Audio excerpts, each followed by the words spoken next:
यही कहा।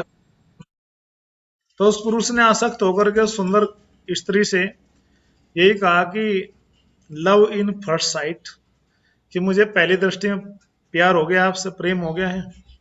तो उसने कहा बधाई हो आपको, आपको प्रेम हो गया है। लेकिन कैसा प्रेम हुआ आपको? कहा कि आप इतने सुंदर हो। क्यों प्रेम हुआ? क्योंकि आप देखने में मेरे मन को, मेरे हृदय रूपी जो दर्पण है, मेरा जो हार्ट रूपी गार्डन है वो ब्यूटीफुल, यानी कि गार्डन गार्डन हो गया मेरा मन। ऐसे बोला क्या करोगे? बोला चांद तारे, मतलब वही पुराने रटे रटाए डायलॉग कि मेरा जो, अगर मुझे आप अपनाओगे नहीं तो मैं जान दे दूंगा इस पानी की टंकी के ऊपर चढ़ करके, या मैं सुसाइड कर लूंगा, मैं तुम्हारे बिना नहीं जी सकता। तो उसने कहा ऐसा कुछ है क्या? बोला हाँ।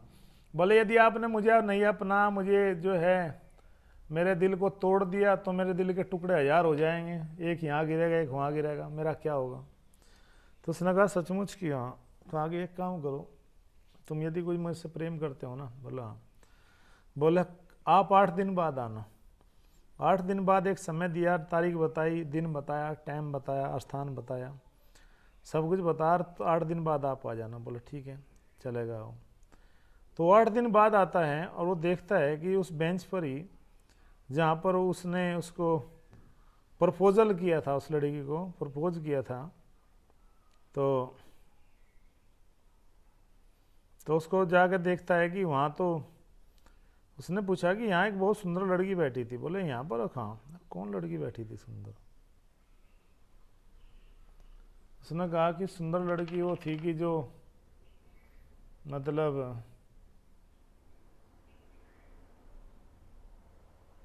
जिसके बहुत सुंदर केस थे, बहुत सुंदर आंखें थी, बहुत सुंदर उसका चेहरा था, हाव भाव था, ये बहुत सारी चीज़ें बताई उसको। अच्छा, बोले वो तो नहीं आया। बोले तो ठीक है। फिर वो निराश हो गया, वो चलने लगा। तो उसने कहा कि कौन हो आप? बोले मैं वही हूँ जो उससे प्रेम करता हूँ। बोला हाँ वो तो नहीं आई, लेकिन उसने एक चीज़ दी है बहुत अच्छी। बोला क्या? क्योंकि जैसे उसने उसको कहा था कि 8 दिन बाद मिलेंगे हम लोग यहाँ से स्थान पर इसी समय, तो उसने जुलाब की कुछ दवाई ली। जुलाब जानते हो ना? जुलाब मतलब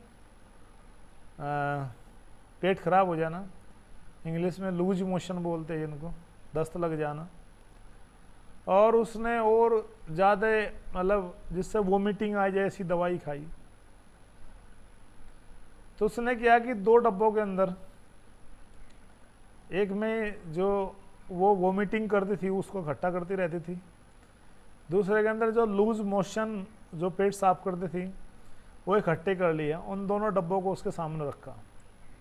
कहा कि हाँ उसके पास क्या खूबी थी? बोलो बहुत सुंदर थी उसकी आंखें, उसके काले केस, ये वो। बोला अच्छा। बोले तुम तो बिल्कुल बूढ़ी लग रही हो, तुम्हारे बाल कैसे बिखरे हुए हैं, ना कुछ सुंदरता है ना कुछ है, वो तुम कितनी कमज़ोर हो। वो तो बहुत सुंदर थी। तो उसने कहा कि ठीक है, वो उसने वो सुंदरता भेजी है तुम्हारे लिए। बोला क्या? बोला देखो। तो उसके सामने जो है वो जो दोनों डब्बे थे जो बंद थी, जिसमें वो सब के उसकी उल्टी वोमिटिंग और उसके लूज मोशन सब कुछ जो है उसकी, मतलब स्टूल्स पास आउट, सब कुछ जो था वो खोल के दिखाओ तो एकदम ऐसे भागने लगा। क्या दिखा, क्या क्या है ये गंदगी चीज़ को दिखा रही हो मुझे? बोले यही वो सुंदरता है जिसको देख करके 8 दिन तुम पहले पागल हो रहे थे। और मूर्ख आदमी, तो फिर उसने अपने चेहरे से कपड़ा हटाया कि देखो मैं ही हूँ वो मिस वर्ल्ड, मैं ही हूँ वो सुंदरी जिसके लिए तुम इतने पागल हो रहे थे।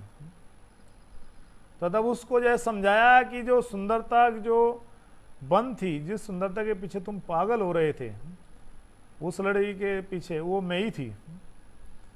और जो है ये तो सब का सब जो है बाहरी आवरण है, वो सब गंदगी ये है वो जिसके कारण वो सुंदरता दिखाई दे रही थी। वास्तव में सुंदरता कुछ नहीं है, सुंदरता हमारी आत्मा की है शरीर के अंदर। जैसे आत्मा निकलेगी, आत्मा की सुंदरता खत्म होगी तो कोई भी शरीर को प्रेम नहीं करना चाहेगा।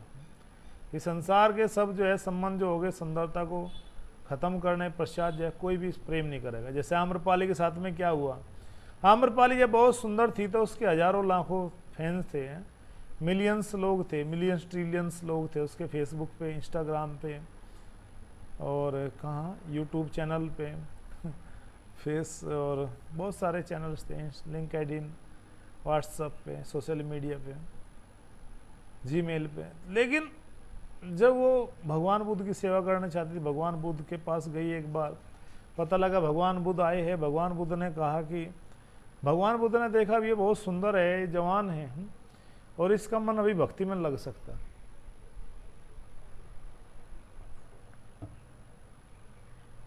बहुत सुंदर जो होंगे वो भी, सुंदरता भी बाधक है भक्ति में।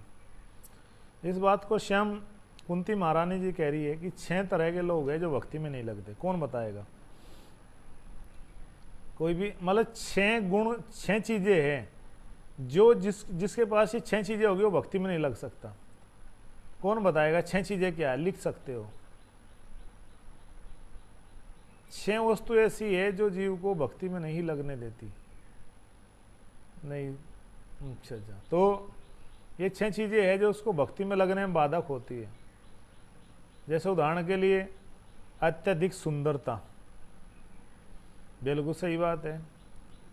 अहंकार भी होना, सुंदरता का अहंकार होना, ये अहंकार साथ में होगा, ईगो चलेगा, उसको ईगो जरूर जुड़ेगा उसमें। जैसे कि ब्यूटीनेस की ये ईगो हो गया, सुंदरता का अहंकार हो गया। दूसरा अहंकार क्या हो सकता है? जैसे उच्च कुल का अहंकार हो गया, और सुंदरता को हो गया, उच्च कुल का अहंकार हो गया उसका, और उसको धन का अहंकार हो गया, उसको बल का अहंकार हो गया, उच्च कुल में जन्म का तो हो ही गया है, और उच्च एजुकेशन, हायर एजुकेशन का अहंकार हो गया। तो ये 6 अहंकार ऐसे है जो व्यक्ति को, हाँ, कुर्सी पद का अहंकार, बिल्कुल सही बात है। तो ये 6 अहंकार ऐसा हो रही है कि कुंती महारानी कह रही है भक्ति में लगने देते जीव को। ये भागवतम में कह रही है अपनी स्तुति में, कुंती महारानी देवी है प्रार्थना गाते हुए। लेकिन कह रहे अकिंचन वित्ताए, हे कृष्णा तुम निर्धनों का धन हो। निर्धन क्यों? क्योंकि उनके पास कोई अहंकार नहीं होता, उनका सब कुछ खत्म होता है। तो लोग कहते हैं कि हम भजन क्यों करें? भजन करे व्यक्ति जिसके पास धन नहीं है, पद नहीं है, प्रतिष्ठा नहीं है, सुंदर नहीं है, ज्ञान नहीं है, बल है नहीं है, प्रसिद्धि नहीं है, लोग नहीं है, जन नहीं है, धन नहीं है, ऐसे लोग भक्ति करें, हम की भक्ति करें? तो ऐसे लोगों को आप प्राप्त नहीं होते कभी भी, कुंती महारानी नहीं कहा। तो देखा कि इसके मन में अभी संसार का वासना है, संसार के लोगों की जो आसक्ति है, वासना इसके अंदर है, और इसकी जो आसक्ति वासना है वो संसार के लोगों में। तो उसको कहा कि आप इंतजार करो, हम कभी भी आ सकते थे। लेकिन उसने देखा कि भगवान बुद्ध ने बोला कभी भी आ सकते, तो वो अगले दिन से ही 56 भोग बनाती, 16 श्रृंगार करती। 16 श्रृंगार का मतलब होता है अपने आप को बहुत सुंदर तरीके से सजाना, कपड़े, वस्त्र, सब कुछ। और आज के समय में माताएं सब जानती है, जो ब्यूटी पार्लर में जाते हैं। ये 16 श्रृंगार जो है, एक राजा हुए हैं। आप कहोगे पूज्य आप कहाँ से कहाँ पहुँच जाते हो? राजा हुए हैं, इनका नाम है भरथरी। तो भरथरी की एक पत्नी थी, उसका नाम भी पिंगला था, और वो बहुत सुंदर थी। तो अपनी पत्नी की सुंदरता से मोहित होकर के राजा भरथरी ने पहले उसके सौंदर्य पे शतक लिखा था। शतक तो आजकल क्रिकेट में बोलते हैं ना, शायद क्रिकेट में, फुटबॉल में बोलते शतक हो गया, शायद कोई से दोनों में से कोई एक शतक कहते हैं, शतक लग गया, सेंचुरी या शतक लगना, क्रिकेट या फुटबॉल दोनों में समथिंग, मुझे याद नहीं है, छोड़ो। तो वो सेंचुरी बनाई उन्होंने, 100 शतक लिख के। अच्छा, थैंक यू माता जी, क्रिकेट में बोलते हैं। तो वो शतक लिखे, 100 श्लोक लिखे। फिर एक बार क्या हुआ, उनके जीवन में ऐसी समस्या थी, उनके संतान नहीं थी, उनका छोटा भाई विक्रम था। तो जो उनकी रानी थी पिंगला, वो बहुत सुंदर थी, उसने वो अटैच थी जो एक उस नगर का क्या बोलते हैं ना, जो घोड़ों की रखवाली करता था, अश्वसवार जो था उसका, राजा का, उससे अटैच था उसका मन। लेकिन वो भी इतना चालाक था, उसका मन रानी में अटैच नहीं था, उसका मन किसी एक नगर वधु में था। जो नगर वधु के विषय में मैंने बहुत कुछ बताया पहले से ही, बाहर रहती थी नगर वधु के, जो तो उसने एक बार उनके दरबार में एक ऋषि आए, उन्होंने वो फल दिया, उनसे कहा कि इस फल को आप लीजिए। ये फल को कहा कि मैं क्या करूँगा, बोला कि तुम्हारे अमर हो जाऊँगा। तो कहा कि मैं क्या करूँ अमर होकर के, मेरी पत्नी बहुत सुंदर है, वो अमर हो जानी चाहिए। तो उसने अपनी पत्नी को फल दिया। पत्नी ने सोचा कि अरे राजा तो पागल है, अगर मेरा ये प्रेमी अमर रहा तो मैं भी अमर रहूँगी। संसार में बड़ा एक अजीब व गरीब पहलू है। कहते हैं ना कि पश्यनपी न पश्यति निधनम पश्यति, कि मूर्ख व्यक्ति अपने दुर्विनाश विनाश को देख करके भी, अपनी मृत्यु को सामने देख करके भी नहीं समझ पाता, नहीं देख पाता। तो उसने उसको दिया, और उसने, कहते ना,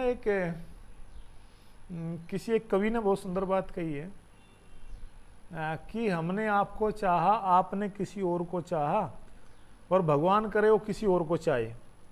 तो यानी कि यहाँ पर ये थीम बैठ रही थी कि उसने उनको दिया प्रेम के कारण, उससे वो प्रेम किसी और से करता था। जब उसने उस वेश्या को दिया तो वेश्या के मन में एक भाव आया कि अरे पूरा जीवन तो अपना जो है पाप में बीता है, क्या मैं कुछ करूँगी इसको लेकर के, इस फल को, और ये पूरा जीवन तो मेरा पाप में बीता है, कोई फायदा नहीं है, क्यों ना मैं इस फल को जाऊँ राजा को दे दूँ। इस फल को मैं राजा को दूंगी, राजा बेचारा अमर रहेगा तो जनता का पालन करेगा, मेरा क्या है। हाँ सही बात है, उसने राजा को दिया। अब राजा को दिया तो भैया यहाँ पर पंगा हो गया। क्या पंगा हो गया कि राजा ने उस फल को पहचान लिया। भर्तृहरि जी ने है, तो भर्तृहरि जी ने उस फल को पहचान लिया। कभी सुनाएंगे, राजा भर्तृहरि जी का किस्सा सुनाएंगे, क्योंकि प्रमाणिक विषय है। और हमारे भगवत दर्शन में जब मैगजीन आती है ना, बैक टू गॉड एडबीटी जी, पढ़ी आप लोगों ने भगवत दर्शन कभी? इस्कॉन की प्रभुपाद जी की मैगजीन है बैक टू गॉड भगवत दर्शन, पढ़ी आपने कभी? ये सर नो, कौन बताएगा? वाई एंड एन, जिसने पढ़ी हो वाई लिखेगा यस, जिन्हें नहीं पढ़ी नो, एन। तो वो मैगजीन जो है उस भगवत दर्शन में भी इसको बहुत सी बार जो है प्रकाशित हुए, इसके उसके वैराग्य वाले शतक प्रकाशित हुए, क्योंकि सौंदर्य वाले तो इसलिए प्रकाशित नहीं किए, भाई ब्रह्मचारी लोग पढ़ते हैं, अच्छा नहीं ऐसी चीज़ें हैं। तो वो वैराग्य वाले शतक आए थे, 100 लिखे गए थे। चंद्रहास नामक एक डिवोटी है, उन्होंने लिखे थे, मतलब उन्होंने उसको व्याख्या की थी आगे। कोई बात नहीं है, भिजवाएंगे जिसके पास नहीं, जिसमें पढ़ी वो मेंबर बन सकते हैं उसके, आपके हर महीने आपके घर आएगी वो मैगजीन, ठीक है। बनना चाहेंगे तो आप मुझे अपना कंप्लीट एड्रेस लिखेंगे मोबाइल नंबर सहित। तो क्या हुआ कि राजा ने की हालत खराब होगी। तो राजा ने कहा कि कहाँ से मिला? बोला महाराज मैं तो इसलिए लाई हूँ। हाँ नहीं, राजा ने उनसे पूछा, राजा समझ गए कि कोई बात नहीं, हम इसको पकड़ा ही, थोड़ा ही चोर है, चोर तो कोई और है, चोर तो वो है ना जो चोरी कर रहा है, तो ईमानदार है, उसको इनाम दिया कि जाओ, चली गई वो। राजा ने लिया फल, महल में चले गए, अंतपुर में रानी के पास। कहा कि रानी वो आपने फल खाया? अरे महाराज खा लिया था। नहीं याद है आपको खाया? बोला अरे महाराज कैसी बात करते हो, इतना बढ़िया, कैसा लगा? बहुत अच्छा फल लगा, बहुत सुंदर, इतना सुंदर फल लगा तक मैंने खाया नहीं था। बोला अच्छा। बोला लो वो टेस्ट आएगा, ये भी खा लो। अब उसकी हालत खराब, बाप रे बाप, ये कल वाला फल घूम के यहाँ कैसे आ गया भाई? चोर पकड़ा गया, रंगे हाथों है, मुंह पे उदासी छा गई है, बोले तो क्या करें। उसने कहा रानी कोई बात नहीं, मैं इस बात के लिए दुखी नहीं हूँ कि तुमने ऐसा किया, इस बात के लिए मैं दुखी हूँ कि मैं कितना मूर्ख था मैंने तुम्हारे कहने पर। क्योंकि उसने, राजा का छोटा भाई विक्रम था, उसको भी एक बार अपने जाल में फंसाना चाहे, सही मतलब उनका कैरेक्टर अच्छा नहीं था, चरित्र। तो उससे कहा गया तो तुम मेरे अंडर में काम करो, इस तरह से मेरे, मतलब मैं कहने का मतलब जो आप समझ रहे हो कि भाई मेरे साथ में ऐसे रहो, मुझे प्रसन्न रखो, नहीं तो मैं तुम्हारे ऊपर ब्लेम करूँगी कि तुमने मुझे छेड़ा है। जो आजकल एक फैशन चल गया है कि इस व्यक्ति ने मुझे, मतलब क्या क्या होता है सब संसार में, कितनी चीज़ें फर्जी होती है गलत लोगों के द्वारा। तो उसने कहा कह दो, मुझे कौन सा डर है, तो मैं तो, तुम मेरी बड़ी भाभी हो, अच्छी, गलत बात है, माँ के समान ऐसे नहीं। वो बेचारा अपने धर्म पे था, जाकर राजा को बोल दे, तो दोपहर में इस तरह मेरे साथ बदतमीजी कर रहा था, मिसबिहेव किया है, किया, या तो ये रहेगा या मैं रहूँगी, तो इसको निकलवा दो, इसको फांसी दे दो। राजा ने कहा नहीं नहीं, फांसी देने का अधिकार नहीं है मैं, क्योंकि राजा बहुत आसक्त था बेचारा, तो उसको निकाल ही दिया। कहा कि अगर तुम राज्य की सीमा में 10 साल से पहले दिखे विक्रम, तुम्हारी गर्दन कलम कर, तुम्हारा सर कलम कर दिया जाएगा, भाग जाओ यहाँ से जान बचा के, नहीं तो मार देंगे तुम्हें। तो बेचारा चला गया। तब उसने एक बात बहुत अच्छी कही थी विक्रम ने, वो मेरे हमेशा याद रहती है, क्योंकि ये मैंने किस्सा बचपन में सुना था, गांव में किसी ने बताया था। तो उसने कहा था कि याद रखना बात विक्रम भाई की, याद रखना कहना विक्रम भाई का, और दुनिया से खो देगा तुम्हें ये वहम, ये जो भ्रम है। यानी कि अपनी पत्नी, हालांकि उसने तो वहाँ पर लुगाई, यानी कि जो देहाती भाषा में, गांव की भाषा में औरत को, पत्नी को लुगाई या बहू, पत्नी ऐसे शब्दों से संबोधित किया जाता है, या बीरबानी पहला शब्द सुनेंगे आप लोग नया है, बीरबानी, यानी कि बहम लुगाई का। यानी कि तुम इस अपनी पत्नी के कारण जो इतने इसके वो बन रहे हो वफादार, इसका चरित्र अच्छा नहीं है, ये तुम्हें बर्बाद कर देगी एक दिन, वो कह के चले गए। फिर याद आई उनको अपने भाई की, अरे बाप रे बाप, मेरे भाई ने सही कहा था। फिर उन्होंने वैराग्य ले लिया सब कुछ छोड़ करके, कहा कि इस नगर में मैं भी नहीं रहूंगा, तुम ही रहो विजयनगर की, तुम्हें बहुत चाहना थी ना इस नगर की, राज्य की, लो सारा बन जाओ, तुम ही महारानी इसकी है, और करो जो तुम्हें पाप, जो जिस पाप से मैं तुम्हें रोकता था, अब वो सब पाप करो तुम। चले गए। कहते हैं ना कि वैराग्य लेने के पश्चात, बहुत गहरी बात है जीवन की, वास्तव में कड़वे सच्चाई है जीवन में, और भक्तों के लिए विशेष चीज़ें होनी चाहिए, भक्तों को हमेशा इन चीज़ों को याद रखना चाहिए। तो जब वो कहते हैं कि जब वैराग्य लेके भी चले गए, तब भी एक और समस्या आई कि उनकी बहन मेनावती और उसका जो बेटा था, यानी कि उनका जो भांजा था, जिसका नाम गोपीचंद था, क्योंकि उनकी बहन के जो पति थे जीजाजी उनके, वो तो एक्सपायर हो गए थे, युद्ध में मारे गए थे। तो गोपीचंद की उसकी भी एक अलग कहानी है। उसने वैराग्य लिया, उसने भी संन्यास लिया, क्यों एक बार वो जो है नहा रहा था, स्नान कर रहा था, उसका जो शरीर था बहुत सुंदर था, तेज शरीर था, सूर्य की जो किरणें गिरती थी, जो जल के ऊपर, जो जल ऊपर डालता था लोटे से गोपीचंद, जैसे कि ये बर्तन है, पात्र से ऐसे सर पे डालता था जो जल को, वो तो क्या होता था कि वो सोने के जैसे लगती थी। और इस सीन को, इस दृश्य को उसकी माँ ऊपर से देख रही थी, अट्टारी से महल से खड़ी होकर के अपने बेटे को, जैसे कि नीचे गांव में बगड़ होता है, आता होता है, ऊपर से देखते हैं, क्योंकि शहरों में तो नहीं होती है, जगह नहीं होती, गांव में खुला होता है। तो देखा, उनको अपने पति की याद आई, कहा कि मेरे पति का भी शरीर इतना सुंदर था और वो भी जो है इतना सुंदर था, अगर मेरा बेटा भी ऐसा राजपाट करेगा तो युद्ध करेगा, युद्ध में एक दिन मारा जाएगा, अगर ये मारा गया युद्ध में तो बड़ा दुख की बात होगी, तो मैं क्यों ना अपने बेटे को जो हूँ संन्यास दिलवा दूँ, ये अमर हो जाएगा। क्योंकि गुरु गोरखनाथ जो उस समय थे, गोरक्षनाथ जी, एक नाथ पंथ हुआ है भारत में, उसकी हम अलग से कभी बताएंगे पूरी कहानी।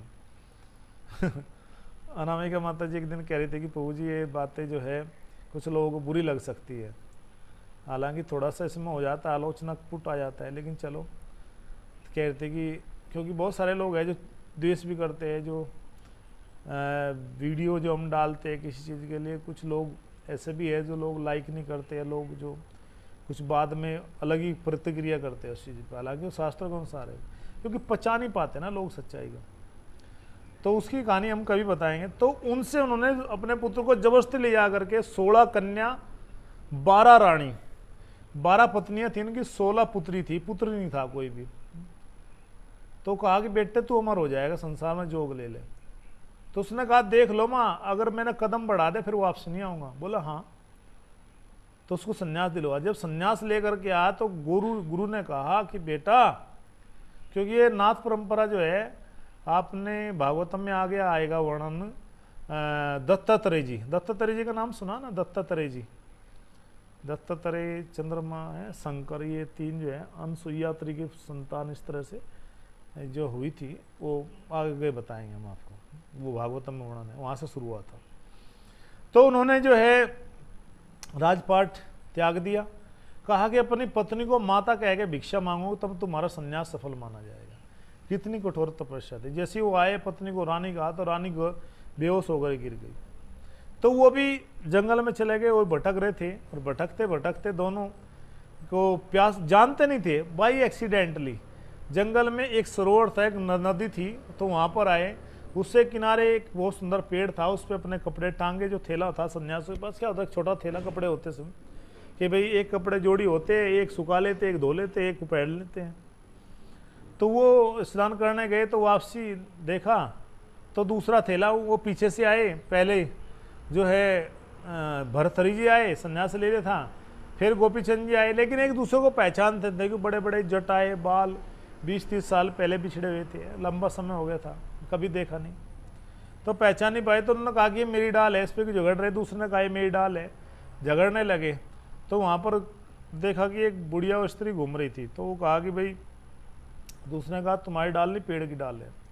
तो कहा चलो फैसला करवाते, उससे पूछा, कहा माता देखो इसने मेरी डाल के ऊपर कपड़े डाल दिए। तो कैसे संन्यास लेने के पश्चात भी अहंकार कैसे आता है, कैसे एक डाल में आसक्ति होती है, कैसे गमछे में आसक्ति होती है, आश्रम में भी आकर के कपड़ों में आसक्ति हो जाती है, धोती में, ये मेरे कपड़ा है, मेरा बेड है, मेरा आश्रम है, मेरी प्लेट है ऐसा हो जाता है कभी कभी। तो कहा कि माता इसने मेरे डाल पे कपड़े टांगे, बोले अरे मूर्ख हो, गोपीचंद राजा भर्तरी को देखो, सब कुछ छोड़ करके जंगलों में भटक रहे हैं और तुम यहाँ एक थैले के ऊपर लटक रहे हो डाल के ऊपर। दोनों देखा एक दूसरे की तरफ, चलो इसने पहचाना नहीं, हम दोनों भाग गए। दोनों भाग गए कि अच्छा हुआ इस माता ने हमें पहचाना नहीं कि हमें गोपीचंद और भर्तरी है, आपस में लड़ रहे। तो वैराग्य ऐसा होता है। तो इस प्रकार से हम वापसी आते हैं आम्रपाली पे। आम्रपाली के व्यवहार को देखा, भगवान बुद्ध ने कहा कि हम जरूर आएंगे। वो 16 श्रृंगार करके बैठती थी, भगवान नहीं आए। जो एक समय आया कि उसके शरीर में कीड़े पड़ गए, शरीर बिल्कुल उसका गल गया और उसका उसमें डाल दो। तो जो उसका पूरा शरीर गल गया, कोड़ से सब कुछ खत्म हो गया, तब भी उसकी जो आसक्ति थी बनी हुई थी, लेकिन उसके शरीर को जब वो जल गया, सब कुछ खराब हो गया, उसको नगर के बाहर फेंकवा दिया राजा ने। उसके प्राण निकलने वाले थे, तड़प रही थी। तभी उसी समय क्या हुआ कि जो है उन्होंने पुकारा कि ये प्रभु आप कब आएंगे।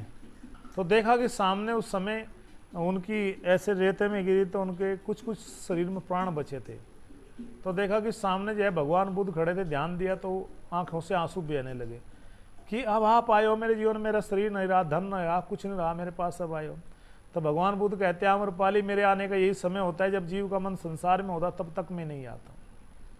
तो फिर भगवान बुद्ध ने अपने गले सड़े, जो उसका शरीर गल गया था, कीड़े बह रहे थे, उससे पूरे शरीर को, गले सड़े शरीर को अपने ऐसे हाथों में उठा लिया और उसको फिर दीक्षा दी, मंत्र दिया, उसको ठीक किया। फिर उस आम्रपाली ने हजारों लोगों को भगवत भक्ति सिखाई।